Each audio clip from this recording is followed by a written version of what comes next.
Assalamualaikum warahmatullahi wabarakatuh. Perkenalkan, nama saya Indah Rayani. Saya mahasiswa program studi Pendidikan Agama Islam di Sekolah Tinggi Agama Islam Negeri Majene. Jadi dalam video ini saya akan membahas tentang teori perkembangan psikososial Erik Erikson. Teori perkembangan psikososial Erik Erikson hampir mirip dengan teori milik Sigmund Freud. Aspek psikososial adalah faktor yang mempengaruhi terhadap tumbuh kembang anak hingga lanjut usia. Perkembangan berlangsung melalui 8 tahap menurut Erikson.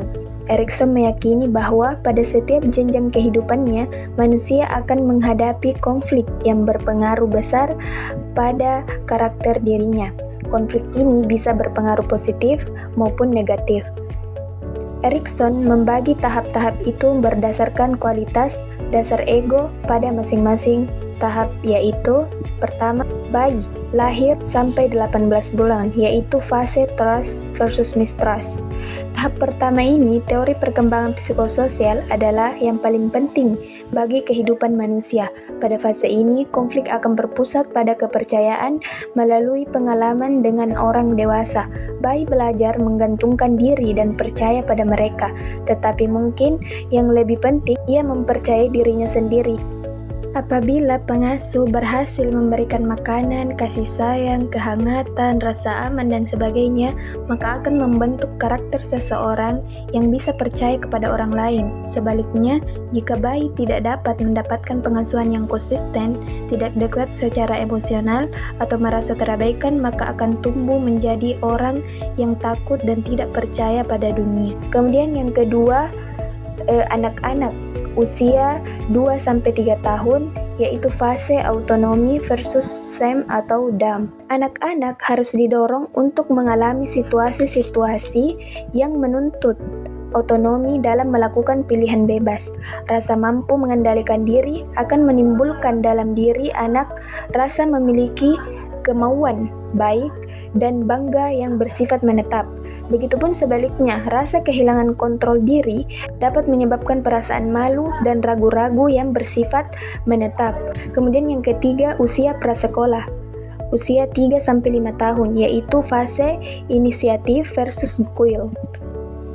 Di tahap ini, anak mulai terlibat dalam permainan dan interaksi sosial.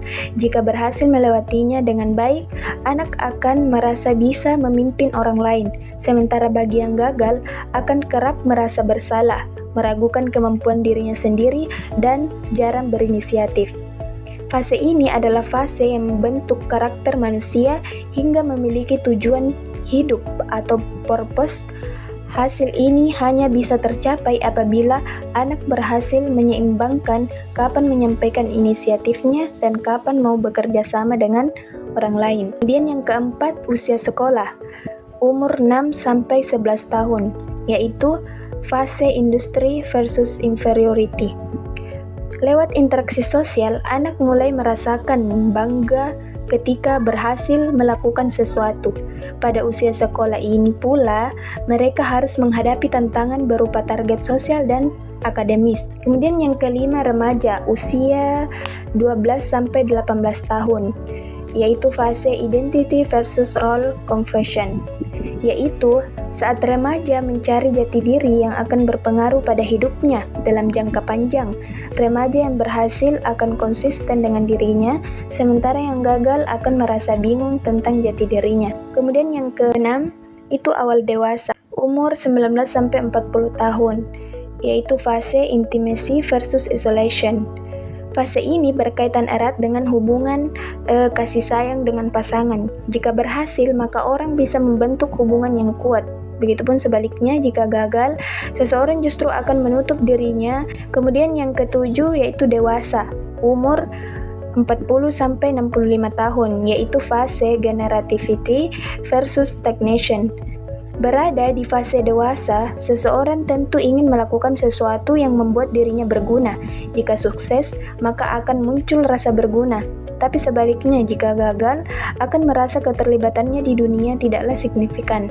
Nah, hasil akhir dari fase ini adalah kepedulian atau care, mulai dari melihat anak tumbuh dewasa hingga merasa dekat dengan pasangannya.